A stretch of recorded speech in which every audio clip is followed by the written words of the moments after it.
वर्णमाला। वर्णमाला वर्णों के व्यवस्थित एवं क्रमबद्ध समूह को वर्णमाला कहते हैं या व्यवस्थित वर्ण समूह को वर्णमाला कहते हैं। वर्णों के समुदाय को वर्णमाला कहते हैं। वह कि हिंदी वर्णमाला में वर्णों की संख्या कितनी होती है? हिंदी वर्णमाला में वर्णों की संख्या होती है 52। स्वर कितने होते हैं? 11 होते हैं। कहाँ से? आ से आव तक होते हैं। अयुग्म होते हैं 2, आ से अहाँ तक।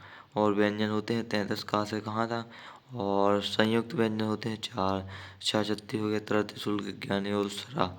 और द्विगुण व्यंजन होते हैं 2, ऋणा और इंगा। तो टोटल 52 हो गए। तो हिंदी वर्णमाला में वर्णों की संख्या कितनी होती है? 52। तो टोटल ले रहे हैं 52 वर्ण। अब है चलिए इसकी कुछ MCQ जो जेडी के लिए बहुत इम्पोर्टेंट होने वाले हैं, जो हिंदी के लिए बहुत इम्पोर्टेंट होने वाले हैं, तो इसलिए आपको इसको पढ़कर ज़रूर जाना है। हिंदी में लेखन के आधार पर कितने वर्ण होते हैं? हिंदी में लेखन के आधार पर 52 वर्ण होते हैं। उसमें से स्वर होते हैं 13, लेखन के आधार पर स्वर 13 होते हैं। और व्यंजन होते हैं 39 होते हैं। हिंदी में उच्चारण के आधार पर कितने वर्ण होते हैं? हिंदी में उच्चारण के आधार पर 45 स्वर होते हैं, 45 वर्ण होते हैं, स्वर होते हैं 10, व्यंजन होते हैं 45।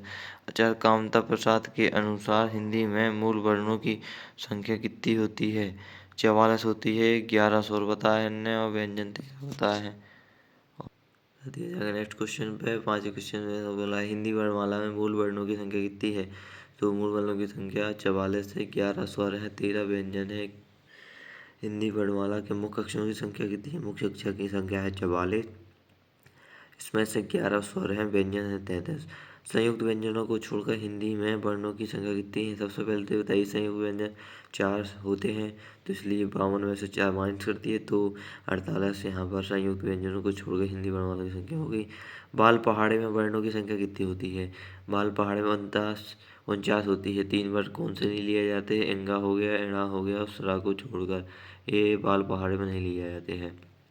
राष्ट्रीय हिंदी निर्देशालय के अनुसार हिंदी में वर्णों की संख्या है तो 46 है हिंदी वर्णों की संख्या।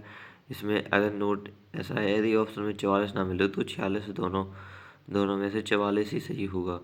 ठीक है सर। और इसके बाद देखिए हिंदी वर्णमाला में वर्णों को कितने भागों में विभाजित किया गया है? हिंदी वर्णमाला में वर्णों को 2 भागों में विभाजित किया गया है। सबसे पहला है स्वर और दूसरा है व्यंजन। अब है समय व उच्चारण के आधार पर हिंदी वर्णमाला को कितने भागों में विभाजित किया गया है? तो 3 भागों में किया गया है। पहला है इसमें से स्वर, दूसरा व्यंजन, तीसरा अयोग्य। ये तो आपकी ये हो गई है वर्णमाला, पूरी हो गई है। अब इसके बाद अयोग्य इसके बाद अयोग्य पढ़ना, अपन को स्वर की परिभाषा पढ़ना है, व्यंजन की परिभाषा है, यह कितने प्रकार होते हैं स्वर और स्वरों की संख्या क्या है। तो सब नेक्स्ट वीडियो में लेकर आएंगे, तो आपको उस वीडियो को पूरा कंटेंट देखेंगे तो हम वर्णमाला चैप्टर पूरा हिंदी के लिए जेडी के लिए कंप्लीट कर पाएंगे। जब तक मिलते हैं नेक्स्ट वीडियो में। जय हिंद, जय भारत सभी को।